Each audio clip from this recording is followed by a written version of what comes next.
At the end of Stop the Traffic, when we got to the British final, and we asked, could we go any further? Is there a world final? And they'd said to us, you wouldn't be able to do this with Stop the Traffic because it's a play that has too many words. So Matt Savage and I turned to each other and said, the next one we will do will be a play with no words. And we were talking about it on the coach on the way home, and I decided what I'd love to do is Jack and the Beanstalk. I kind of visited it a bit in Kill Jill, but I love the story and I love the way in which we lots of theatrical possibilities with the giant and how to stage that. And it was something we set for our year sevens to do at school quite often. And I thought, right, okay, let's go for Jack and the Beanstalk and go for a really early version of it. So we looked up the history of Jack and the Beanstalk and got the whole original story as was. And again, at the Academy, we had just such a wonderful team. We had Kat doing costumes. It was a great opportunity for her. I think she loved doing Jack. And I was introduced to Richard Long, who was the art technician. And he said, I wanted him to make a puppet. And he said he would make a puppet for us. And we wanted Jack to be a puppet. We'd seen some of the work that was going around the Nuffield Theatre, a professional company, and we loved their work. And this is the design Richard came up with, a lovely, beautiful puppet. And here's the puppet in close-up. And then he managed to make a puppet that looked like that. That was the real puppet. It was just so beautiful. So this idea of collaboration, we were really enjoying the collaboration. And one of my Charlie's friends who had been to see Stop the Traffic was a composer, Jack Simmons. And I started a long and very fruitful relationship with Jack, for me, on that evening, although he'd been in and around our house before then. But he loved Stop the Traffic, and he was really keen to get involved in OYT. I'd heard him do a musical at his college. So we commissioned Jack to write a complete score for Jack, which would provide the kind of the structure that our non-verbal play would exist in. And for a year with Jack around, we got quite a long way in that first year. But at the end of that year, lots of people from the youth theatre left, and we were left with quite a young group. One or two of the older ones stayed, but I mean, we had mostly 14 or 15-year-olds and younger to do the play. And I thought, oh gosh, how are we going to manage to do this? We'd forgotten what we were doing. Fortunately, we'd videoed it, so we looked, but it had taken us so long to devise the whole thing. And when we look back at what we'd got, they wanted to improve it.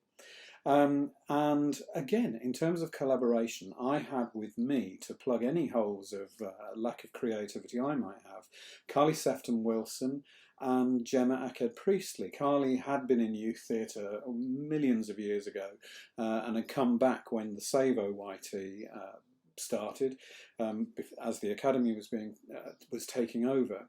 And she'd stayed with it, and her son Reese was involved in the acting side, so she had to come to give him a lift, and she just stayed around, and she became a really close assistant director, which was wonderful to have that experience and have groups being able to go off in different directions and have someone working with them. And then Gemma was wanting to train to be a director, so she wanted to work with us again as a work experience. So we had these fantastic inputs from older people.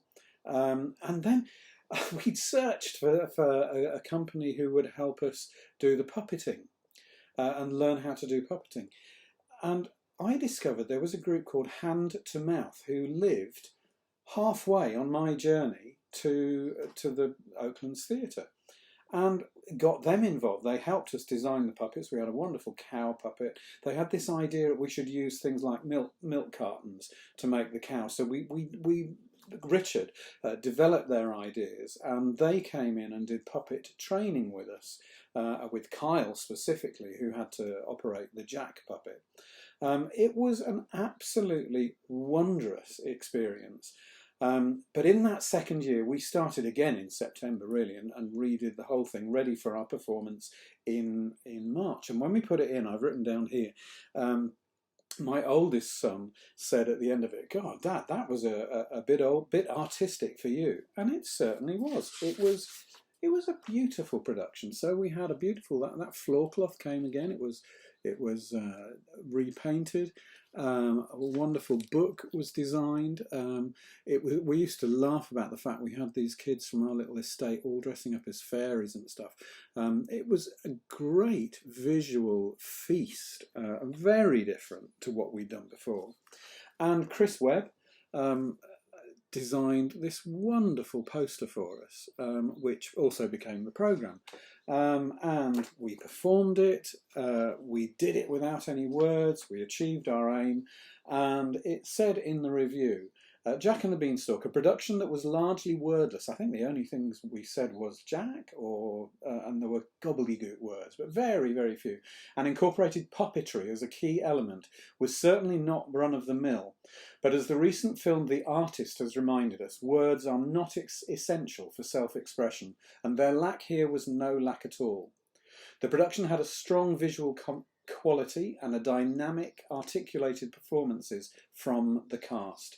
Jack Simmons' superb score, well done Jack, showed an intuitive understanding of the needs of the story and was a perfect musical exposition of the visual drama. And great, in the Curtain Call Awards, which were done by the local newspaper, there we are, there's the awards, and who should we see? Jack Simmons, Best Newcomer, for the original score for Jack, Oasis Youth Theatre.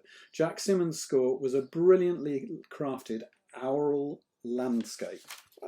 Amazing, Jack. And then just to blow my own trumpet, I think I got an award this year as well. Mark Wheeler, Best Director of a Youth Theatre Production. Oasis Theatre, Mark has proved yet again a masterful producer of a visually stunning and dynamic drama. Carly and Gemma were also involved in that, but sadly I just got the award.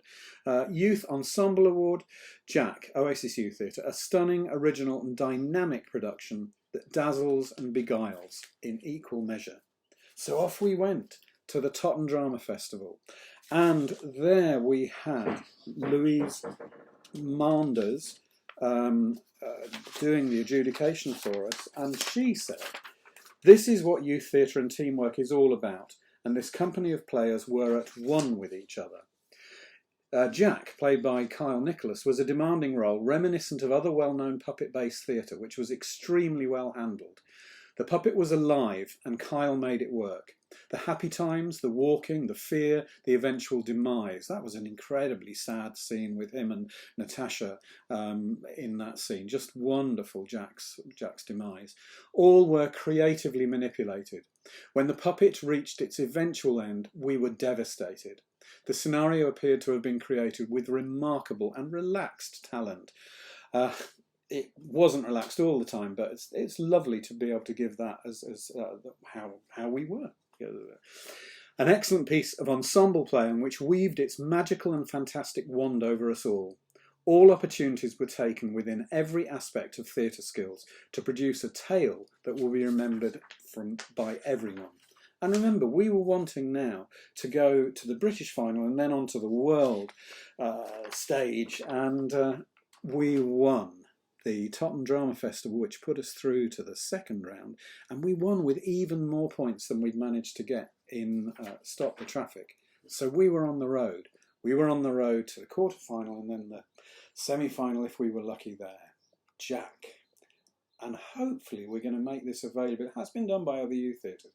I'd love to see this available again. I'll put in the notes under YouTube if it's possible for you to get hold of it. Magical production.